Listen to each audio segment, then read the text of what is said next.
Ho ho ho retro fans, and welcome to the Christmas 2017 year-end wrap-up special edition thing of Retro Gaming Memories. That was some intro, wasn't it? Yeah, so in this completely unedited, unscripted waffle as we go along type episode, I just really wanted to do a bit of a year-end review and talk about Christmas memories and all that kind of stuff. So 2017 has been quite a year for me. Obviously I launched the channel, Retro Gaming Memories, which sounds very grandiose, you know, as if I've launched some TV channel or something. I have recorded some videos of me talking nonsense and uploaded it onto a website, and some people like to listen to me talking nonsense, which is splendid, and I thank you all for it. So yeah, it's quite a bizarre thing to launch a channel, and some of the guys that are subscribers have got their own channels, so they know what it's like. You know, it's hard. I had initially intended to do sort of 10 videos, something like that, just talking about my collection, you know, because I love watching all these videos of people's collections, game room tours, unboxing stuff. And what's that all about? Whoever thought that we'd sit and watch videos of people unboxing stuff? It's just bizarre, isn't it? But yeah, I like watching all that kind of stuff, and people getting eBay parcels and showing you the stuff that they've bought. You know, I like all that kind of nonsense. So I thought, I'm going to start doing that for myself. And I had dipped my toe in, excuse me, I had dipped my toe in, you know, a few years ago, and started doing the odd video of eBay parcels type thing. But they were few and far between, primarily because I didn't have that much money to buy parcels all the time. So, you know, as my collection grew, I thought, do you know what, I'm going to actually start doing videos and talk about the collections and what they mean to me and the memories that they kind of inspire and all that kind of thing. Hence the channel Retro Gaming Memories. So like I say, I'm pleasantly surprised that people actually want to listen and watch the content that I make. At the end of the day, my videos aren't flashy. You know, there are guys out there who do a lot better jobs at making videos than I do. I just sit in front of my phone and record me talking nonsense. You know, I've got a couple of lamps that light my face up. That's about it. There's no fancy setup, no 4K video and fancy editing effects and B-roll and all that kind of stuff. Just me talking nonsense. So yeah, it's like YouTube on a budget. But and I've completely lost the thread of what I was slavering about. But yeah, I mean, making these videos and people enjoying them is a great thing, and it's quite rewarding to create content that people want to engage with. You know, I mean, I used to be in bands and stuff when I was a kid, and we used to play gigs to, you know, 5 or 6 people, but it was great fun, you know, playing guitar and stuff. I was a guitarist primarily, and playing the guitar and all that kind of stuff to people who were slightly enthused. Probably the novelty of just having live music really was the thing, but having that kind of little reaction to people actually enjoying what you're creating is great. So having people, you know, reacting to the videos that I'm doing, you know, eventually taking the plunge and putting my mug on screen and talking to a camera, which is totally bizarre because I'm just in my room myself talking to my phone. You know, there's no reaction to anything. So thankfully you know, I can amuse myself, I laugh at my own jokes and all that kind of nonsense. I'm kind of weird like that. I'm used to my own company. But yeah, so creating content is good to have that kind of feedback from people who interact and leave comments and all that kind of stuff. You know, it's really nice. So I thank you one and all for watching my videos, and I hope you continue to do so. You know, tell your friends, tell them it's awesome and that you get a free sweetie. It is Christmas, so, you know, send me a postcard and I'll send you a sweetie. Tell all your friends. You've got to have quality street at Christmas, haven't you? It's the law, almost. But yeah, thank you one and all for watching my videos. I'm going to try and not repeat myself too many times here, because like I say, I'm just making this up completely unscripted, so you know, rather than kind of ums and ahs and hanging about, I might repeat myself a few times. So yes, anyway, moving on a little bit. The other thing I wanted to talk about was the kind of year-end review. I've already done the year-end.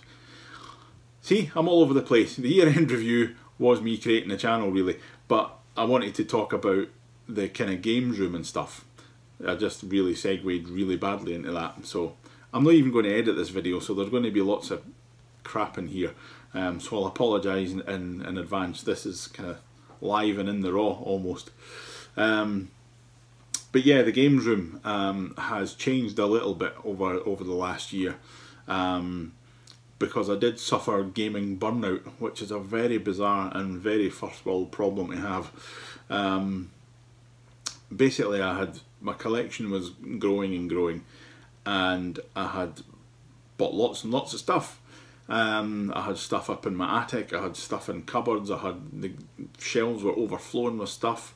I didn't have enough room for all my consoles, and there was just stuff that I hadn't touched for a year plus. And I was coming into the room with some spare time at night and thinking, right, I fancy playing a game. And I was looking around all these shelves. You know, I've got about 6 shelves full of games, more than that in fact, but you know, I think at one point I had over 1,000 games, and I was coming in and I was looking at them and I just thought, there's nothing here that I want to play, which is just ridiculous. If I had 1,000 games as a kid, I would never have, well, I didn't leave the house anyway, but I would never have left the house. Excuse me. But you know, having that amount of games, it's like the old Bruce Springsteen song, if you're old enough to remember it, 57 channels and nothing on, where he was talking about the cable boxes back in America, obviously, when we had 3 channels, not even 4 back in the day, God. But anyway, yeah, sometimes you are completely spoiled for choice, and the old adage of less is more is true. You know, when you were a kid and you had, I don't know, 10 games, something like that, maybe more, but 10 games, you would play those games for hours. You would play Manic Miner for hours. You would play, I don't know, well, Jet Set Willie was going to say that's just a follow-up, that's a poor link, isn't it? But you know what I mean. Exelon is another one. Way of the Exploding Fist, I played those games for hours. Now, the Way of the Exploding Fists, obviously one screen, you don't do much apart from fight, but it was great, and you just, because you'd invested that money, you just played them for hours and hours. Now, you know, I'll get a game, even a new game, and plug it in and have a quick shot, maybe play it for an hour, and then it will sit on my shelf. There are games on my shelf that I've never played, because I buy them, you know, if I see them cheap or whatever, or in second-hand shops, I'll buy them and pop them on the shelf and thought, I fancy that, I'll play that at some point. I have played most of them, I will say that much. I've played probably about 98% of my collection, so I'm not too wasteful, hopefully. But yeah, it got to the point of gaming burnout, like I was saying at the start, and it just got too much. So I thought, you know, I'm going to strip this back. I'm just going to get rid of a load of stuff. So I went through and carefully considered lots of things, and got rid of a lot of stuff. Got rid of complete collections of stuff. I sold off my Dreamcast collection, sold off my Sega Saturn collection, my CD32 collection, all these things all went, loads of separate games, consoles, all the kind of, you know, I just got rid of it all. I basically set myself a task list almost. Basically, I had criteria for what remained in the collection, and that was the machines that I had growing up, games that had nostalgia factor for me, systems that I really wanted that I didn't own back in the day, of which I think there is only one, and games that people had got me as gifts. I don't sell on things that people have got me as gifts. So yeah, so basically I just stripped it right back, because there were consoles that I'd bought. Like, I never had a Saturn back in the day, or a Dreamcast. I had the PS2. But I liked having them for a while, and I liked playing them, but you know, I never touched them. a lot of the games were arcade ports, which were brilliant, and if I'd had them back in the day I would have been over the moon, but I've got an arcade cabinet sitting there that can play them all, so I thought, you know, there's not really much point. So I did. I stripped it all back to all the machines that I had as a kid. So I have all the machines that I had as a kid, albeit modern kind of versions of them. You know, they're not actually the ones that I had as a kid. The only one that I do own that I had as a kid, saying that an awful lot, is my Amiga 1200. All the other consoles have been bought off at eBay. And the only console that I have that I didn't have as a kid is the Geo CD. I don't know what it was. I liked the Neo Geo arcade games. I used to play them in Leisureland up the bridges. They had a Neo Geo 4-slot, it was. Didn't know that at the time, it was just an arcade cabinet, but I know now that that's what it was. And I used to play like NAM 1975 and Neo Drift Out and all that kind of stuff. And I loved them. They were kind of slightly different to the normal kind of Konami, Capcom type games. They had their own feel about them. And the fact that you could put a coin in the game and select, you know, 4 different games to play. And if you played 2 minutes of it, because I think it was on a timer, the original Neo Geo, and you could start your game, and if you didn't like it, you could just swap out to one of the other games. So it was a great way, if you were on a limited budget, to kind of try different things. So that was my exposure to Neo Geo. I never had an AES or anything like that when I was a kid, because they were stupendously expensive. You needed a mortgage to buy these things. The games were like 400 quid each or something like that. But there was a console that came out, the Neo Geo X Gold, I think it was they called it, which was essentially a handheld emulator device thing, like a PSP, running an emulator, but it plugged into this dock that looked like a Neo Geo AES. And you could plug in the proper AES type joysticks, replica joysticks. So it was great, because I like that whole sort of playing on real hardware, or that the real sort of interface. You know, playing arcade games on an arcade cabinet is the way to do it. You know, playing an Atari 2600 game with an Atari joystick or paddle is the way to do it. Playing it with a USB joystick or a Sega Genesis, Sega Mega Drive pad or whatever just doesn't do it for me. I like to play the original controller on the original machine. So the Neo Geo was the Neo Geo X Gold was a great way to kind of do that. But I soon realised its shortcomings. It obviously ran into a lot of trouble. You know, they were supposed to release more games packs for it, and they never did, and all that kind of stuff. So there was a limited selection of games. And I've got this kind of completionist OCD. If there's a series of games like Metal Slug, for example, and you've only got 2 and 3 on a console, that I'll lose sleep at night. You know, I want 1 through whatever it goes up to. I think Metal Slug's up to 6 or 7 technically. But yeah, so that kind of stuff annoys me. And you couldn't add ROMs to it. Technically you could hack it, but it was a pain right in the backside to do it. So I thought, do you know what, I'm going to get rid of it. It seemed to hold its money, so I could sell it for pretty much what I paid for it, which was great. So I sold it off and I reinvested the money, and I bought an actual Neo Geo. I got the Neo Geo CD console, which is playing the proper games, and it's a proper interface, and it's a fantastic console, and I love it. And it plays backups, which is tremendous. See my episode on piracy if you want to talk about that. But yeah, the fact that I can play backup discs on it, because I can't afford some of the stupid games, the stupid prices that people want for these games. There's a game called Neo Turf Masters, which is a golf game, and it's a good golf game. I like it. It's a very simple golf game.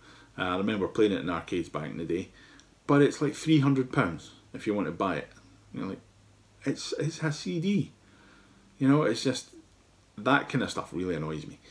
So anyway, you know, maybe one day if I see a copy for cheap, you know, I would pay £20–30 for a Neo Geo CD game. But any more than that, and you're just, you know, you're ripping the piss. Sorry, sweary episode. But yes, anyway, so yeah, so that happened. The whole gaming burnout thing happened, and I sold off all my stuff, and I reinvested a lump of the money in the games room.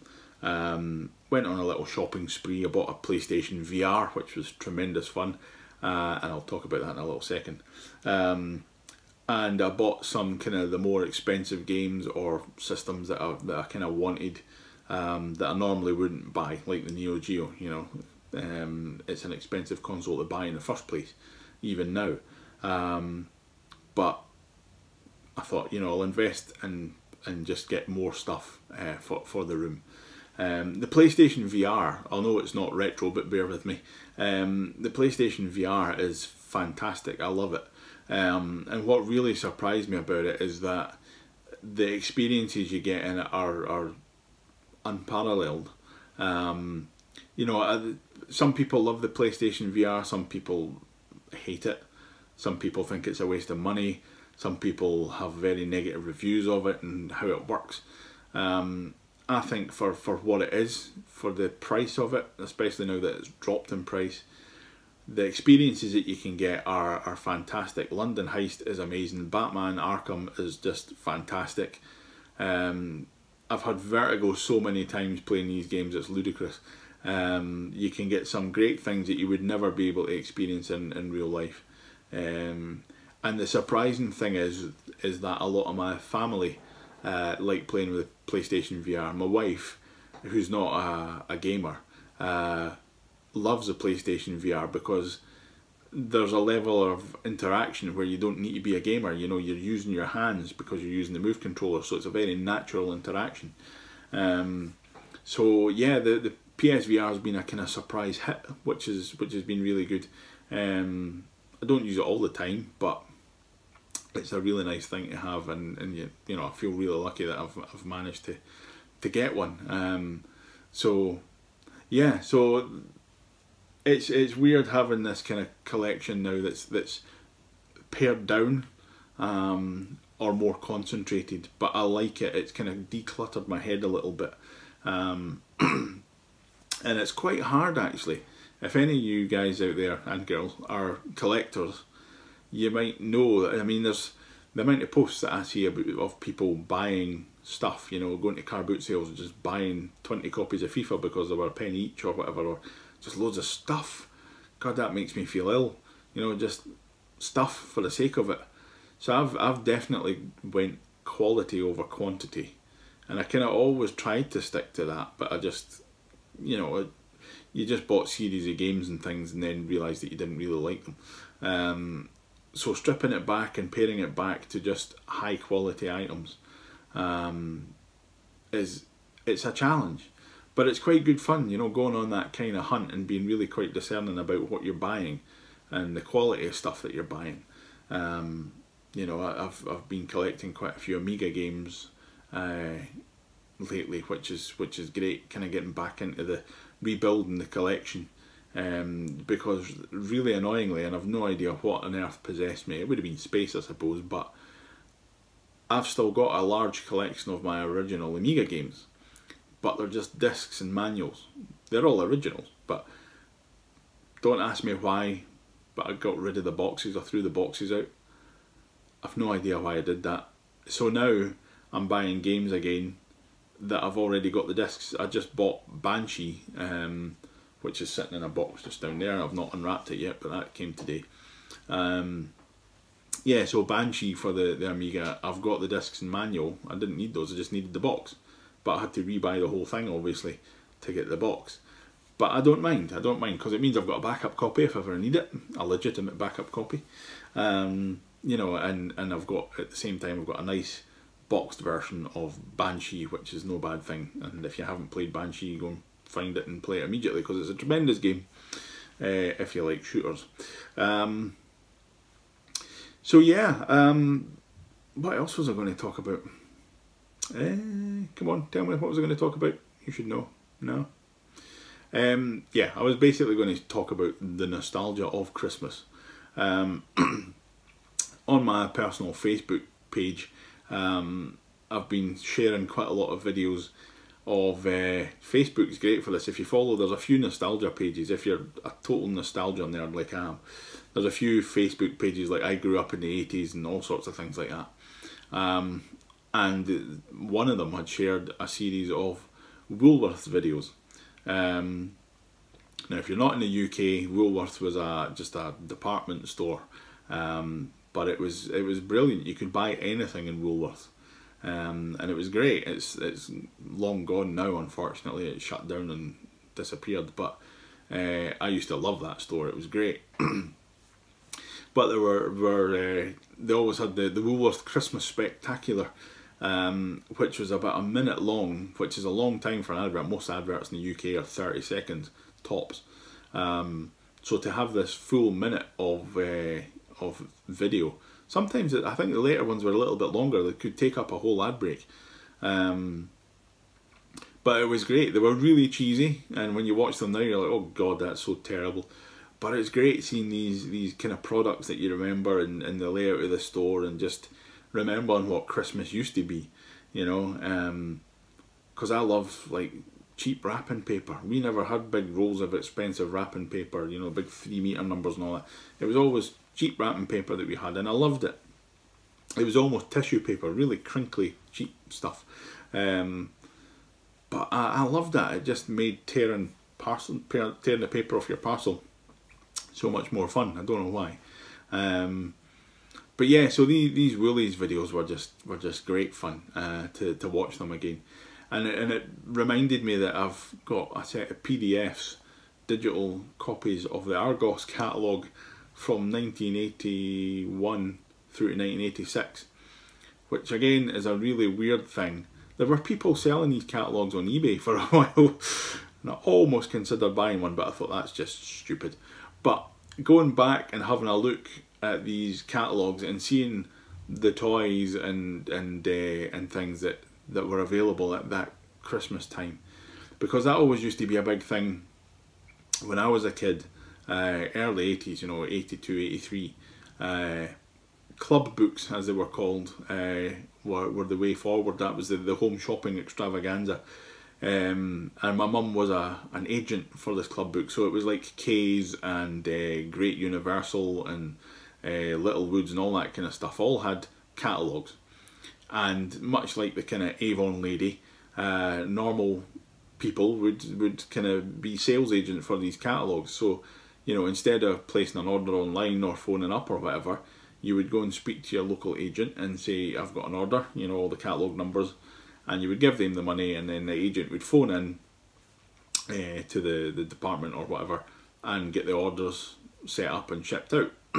So my mum did that for a while, and she used to get commission for it, and usually the commission that she made throughout the year went on buying my Christmas presents, or at least part of it, because I always got huge Christmas presents. I was a very, very lucky kid, and that's primarily responsible for my love of gaming. You know, having Ataris and Amstrads and getting big gifts like that every year, Sega Mega Drives and all that kind of stuff. It was huge, and I still get excited at Christmas for that very reason. Not because I get consoles every year, but just that whole build up was kind of so much fun, and I still get like that because I am 8.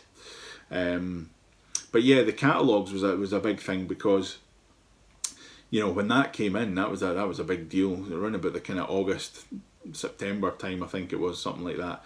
You would get the autumn winter catalogue in, and you know, my mum would give me the catalogue to have a look at, and especially in the kind of run up to Christmas, maybe around about October, you used to get the pen and paper, and you had to mark off, you know, what you would like from Santa. And I used to go through and look at all the stuff, kind of flip past all the boring stuff, you know, saws and drills and garden furniture and sports equipment, all that crap, until you got to the kind of bit where it was you flicked past the kind of baby toys, dolls and all that kind of stuff, and you got to the sort of drawing section, and it was always Crayola crayons and all that kind of stuff, and painting sets, and that's kind of where the good stuff started. And I always remember wanting a Crayola carousel. It was about, I don't know, 7 inches wide at the bottom, was kind of multi-tiered, and it had every colour of crayon you could imagine. I loved crayons as a kid, and I always wanted one of those. I eventually got one, but they always had these big Crayola packs that it was like a briefcase thing that folded out with all pencils and pens, coloured pens, and paint pens. You remember them? You used to get pens that were like paint, not watercolour pencils or anything like that. It smelled amazing. It's probably full of toxic chemicals, but you could kind of squeeze it, and it had just like a normal chisel nib on it, but it filled up with paint, and it was probably more like ink, but it was called a paint pen, and you could kind of do thick paint strokes. It was great. Anyway, you got this case with pens and pencils and crayons and all sorts of stuff, and I loved all that stuff as a kid. I always wanted one of those big briefcases. Never got those, but I did get the Crayola console thing. But yeah, I used to look through all the catalogue and look at all the toys and action figures and board games, and I loved, and I still do love board games. And looking through all these toys and making a kind of huge wish list of stuff. It was always great fun, and it was part of the big build up to Christmas that I loved, and the excitement of thinking, God, I wonder what if I've got any of that stuff, or you know, because you didn't make a list and expect to get all of it. You expected to get one or maybe two things off the list, and that's usually what happened. You got your big present, or certainly that's what happened in my household. I'd be interested to hear what happened in you. What's your Christmas like, or what was it like as a kid? Because what used to happen with me is I'd go to bed obviously on Christmas Eve, and try and get to sleep, which was just a completely futile experience. And I'd hear my mum and dad coming upstairs. We had, you know, I had my own room upstairs, and I'd hear my mum and dad coming upstairs, probably the back of 1 in the morning on Christmas morning, because they'd been wrapping presents and setting everything out. I should have put a spoiler alert. If you are still believing Santa, please skip forward now. Spoiler. Yeah, my mum and dad would come upstairs after sort of having put out the presents and all that kind of stuff, and I would hear bags rattling, because they had black bags to carry all the presents about, and they had this. I would hear them outside my door, and I'd pretend to sleep, and I would hear them kind of rummaging about in this bag full of parcels, and they would make up my Christmas stocking, which I would hang on the door outside, and they would make up this Christmas stocking and kind of quietly open my door and put my stocking at the end of the bed. So I would try and get to sleep, but the excitement of Christmas, you know, Christmas Eve, trying to get to sleep is bad enough, knowing that there's presents downstairs, but when you are lying in your bed and there's a stocking, you know, mere feet from you with presents in it, and you're trying to get to sleep because genuinely you want to get to sleep so that you can extend it all, but it's too much. My God, it's like having crack cocaine or something at the end of your bed. It's overwhelmingly powerful. You just need to open that stuff immediately. So what I would usually do is just open one small thing, because the stocking, as I later found out, was a diversionary tactic, and it was usually full of things to keep me entertained until my mum and dad got up at some reasonable hour. Bearing in mind they'd been up, you know, into the early hours setting everything up for Santa coming. But yeah, the Christmas stocking was always full of stuff. There would be a mandarin, a piece of fruit, usually a packet of sweeties. What were they called again? Fruit something. God, I can see the packet and the names just went right in my head. They were little square fruit things. Made by Rowentrees. God, that's terrible. Anyway, or jelly tots or something like that. A small packet of sweeties to kind of keep me from getting too hungry and getting up for breakfast too early. And usually when I was younger, it was like a colouring book and a set of pens, that kind of thing. Just small things to tide me over until, you know, like I say, my mum and dad got up. In the latter years, I would get a magazine, usually the Amstrad Action or something like that. Which was great because I would sit and read that, you know, lamp on, watching the snow outside, 3 o'clock in the morning, my bedside lamp on, sitting reading Amstrad Action, eating my my mandarin and stuff like that, and then I would go to sleep for a little while after that, because that had kind of, the stocking gave you just a little taster, a little snifter of what was to come, and it was enough to tide you over. So once you'd done that, you kind of got that little bit of, I must open presents, got that out of the way a little bit, so you could get to sleep, and you were usually knackered anyway until the main event. And I would wake up in the morning and head downstairs.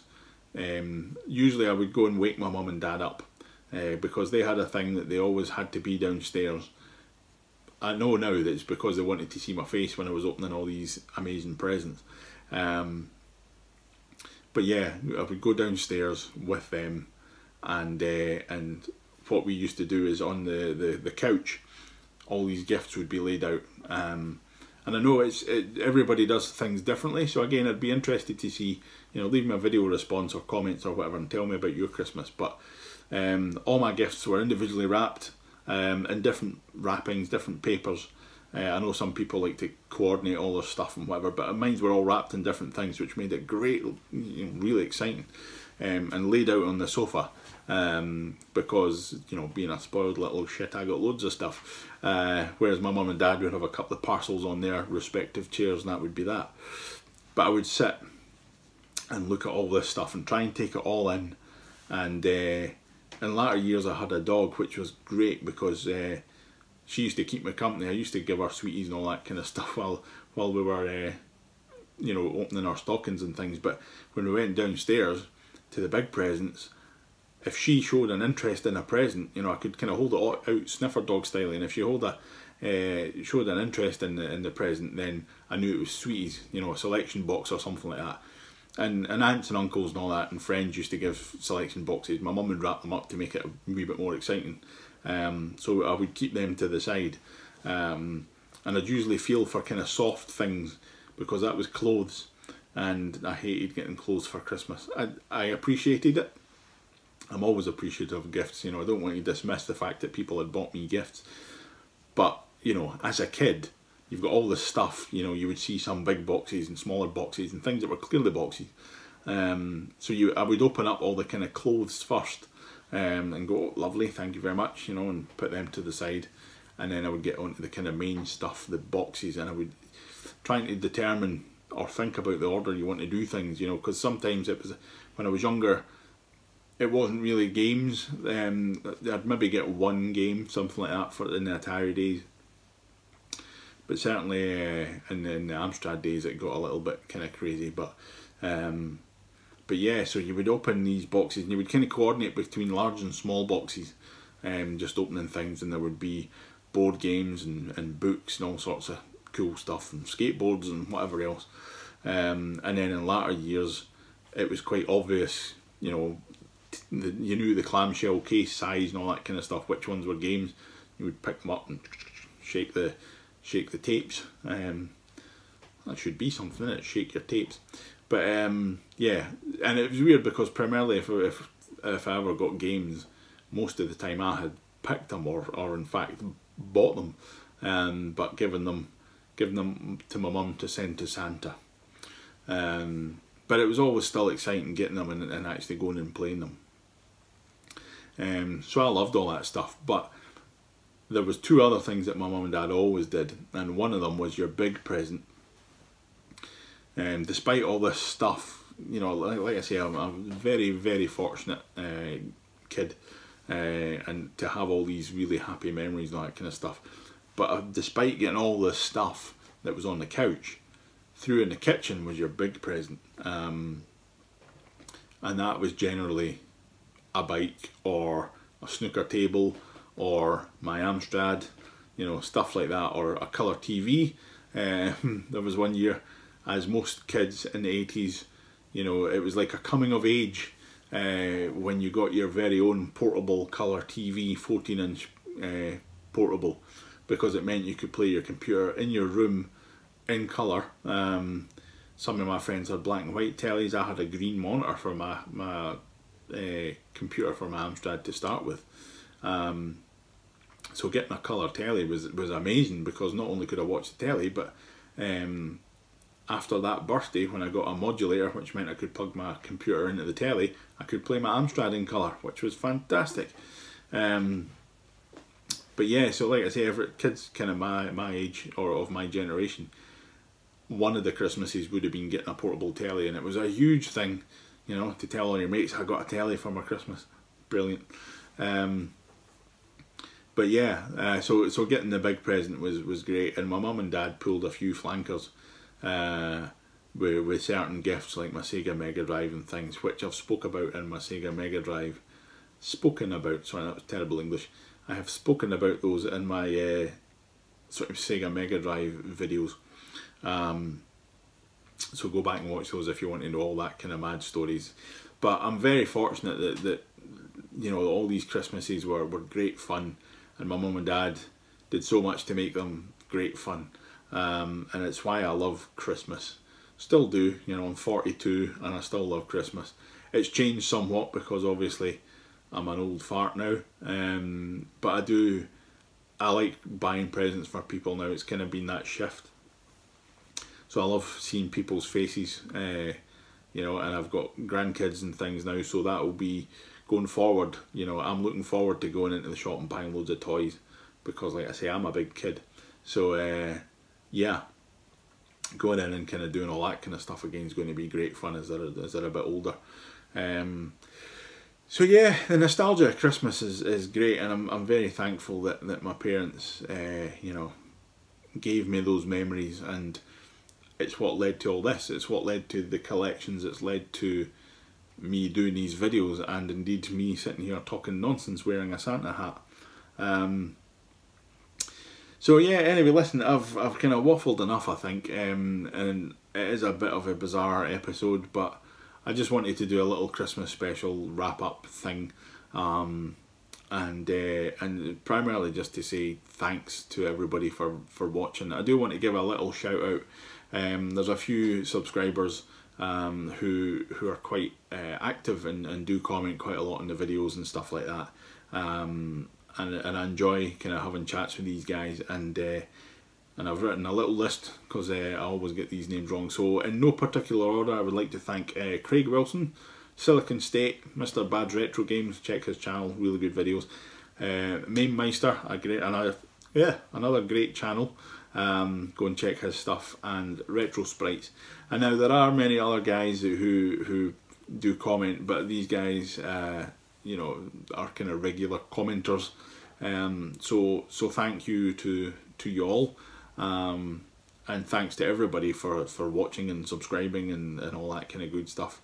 Don't know what the next year's going to bring. 2018, God, that's crazy. I will just do more of the same. I'm sure I'll find all sorts of mad nonsense to talk about. If there's anything you would like to see next year, then do let me know. I'm going to do a sort of side channel almost, or an adjunct to this, which is going to be called Handmade Arcade, and it's going to be all about building that guy, and arcades in general, a bit of arcade nostalgia, why I built the cabinet, how I built the cabinet, all that kind of stuff's going to be in there. So yeah, so there'll be kind of flip-flops between Retro Gaming Memories and Handmade Arcade. So I'll probably start that early next year, so keep your eyes open for that. I will do a little announcement video anyway, so if you're interested in that kind of thing, please do check it out. But until then, yeah, there'll be more normal videos coming out. This isn't the last video of the year. There'll be a couple of other ones probably before the new year, but yeah, so thank you very much for watching. I hope you have a wonderful Christmas with your families. I hope you get lots of retro toys, and computery goodness, and I just hope you all have fun, and yeah, like, comment, subscribe, all that good stuff. Thanks for watching. See you next time. Bye. Merry Christmas.